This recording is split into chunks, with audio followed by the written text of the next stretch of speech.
నీవు నీరు కట్టిన తోటవలను ఎప్పుడును ఉబుకుచుండు నీటి ఊటవలను ఉండెదవు. యెషయా 58వ అధ్యాయము 11వ వచనము. నీరు కట్టిన తోట పచ్చదనాన్ని కలిగి ఎదుగుతూ ఎంతో పంటనిస్తుంది, ఫలాలనిస్తుంది. మనము కూడా జీవజలములను సమృద్ధిగా పొందుకొని ఆత్మీయమైన ఫలములను ఇవ్వాలి. ఆకువాడక ఫలమిచ్చు చెట్టు వలె ఉండాలి. ఫలములు లేనట్లయితే శపించబడతాము. ఆత్మఫలమేమనగా ప్రేమ, సంతోషము, సమాధానము, దీర్ఘశాంతము, దయాళుత్వము, మంచితనము, విశ్వాసము, సాత్వికము, ఆశానిగ్రహము అను వీటిని కలిగి వర్ధిల్లాలి. నీలో నుండి జీవజలములను ఇతరులకు పారనివ్వాలి.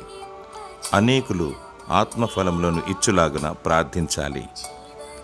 దేవుడు నిన్ను సమృద్ధి మరియు తృప్తి చేత నింపి నిన్ను వాడుకొనుగాక.